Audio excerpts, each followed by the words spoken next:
what this man did, which is to implement very simple savings. Osage, you know what state Osage is in? Iowa. Wes Birdsall. Some of you may know him. He was the general manager of the Osage, Iowa Municipal Utility. And back in '79, he was faced with having to build a new coal plant. He realized if he did, he'd have to raise rates. So instead, he did an interesting thing as a business person. He stepped across the meter to his customer's side to help his customers use less of his product. Odd business model. No, because he recognized you don't want a kilowatt hour of electricity. You wouldn't know what to do with one. It walked up and bit you. What you want are the services, cold beer, hot showers, industrial shaft power. And if he can deliver those services to you cheaper through efficiency than through any kind of new supply, that's the business to be in. He wound up saving $1 million a year, cut electric rates to half that of the state average, unemployment to half that of the national average. With the lower rates, more factories came to town. That increased his demand. So he went back and implemented more energy efficiency. This stuff is not a finite resource. How many of you have put in a compact fluorescent light bulb? It's out of date. Go buy an LED.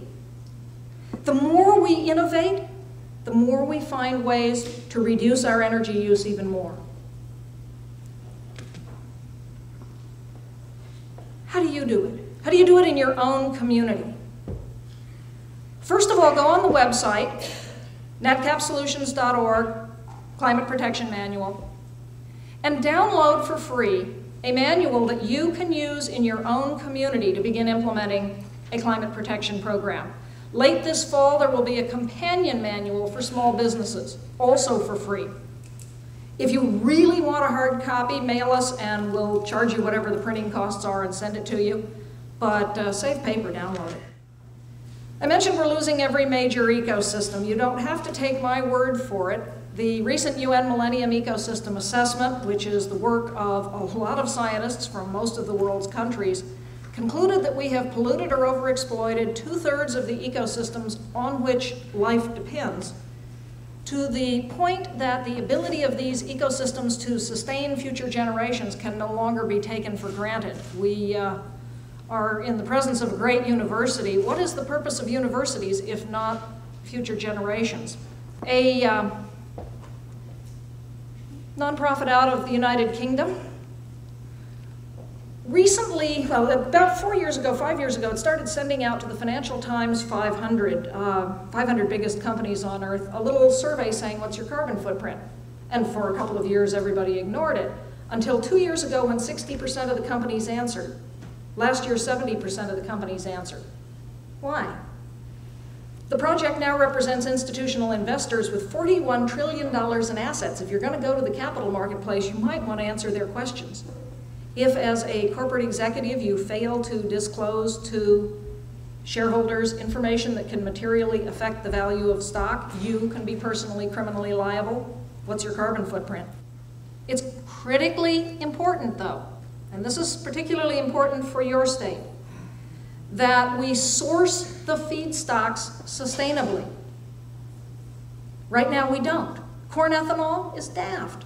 The only reason I'm not against it is setting up ethanol production plants will be a precursor to various ways of digesting cellulose and then making ethanol out of it. But growing corn unsustainably in order to make fuel to pour in our cars is going to create a revolution in Mexico, among other things. All that cheap corn used to go to Mexico for tortillas under NAFTA. Well, it's not going to Mexico anymore. And I don't think we're going to like the outcome. Similarly, biodiesel unsustainably produced. Malaysia is chopping rainforest in order to put in palm plantations. So, in fact, the European Union is now backing off of biodiesel from unsustainable sources. The good news is we know how to do this sustainably. I was, up the road, down the road, across the road at ISU a year or so back, and gave a speech not unlike this, focused more on agriculture. Afterwards, the faculty said we would like to meet with you, and I thought, oh dear. This is, after all, the hotbed of industrial agriculture. So the next morning we file into this packed auditorium, and various faculty members get up and they start talking about biodiesel and ethanol and co-production of it in such a way that the waste heat from one fuels the other, and then sourcing the feedstocks sustainably, and then polycultures of perennials as opposed to monocultures of annuals, so that you know that you're sourcing it sustainably. And then they said, what do you think?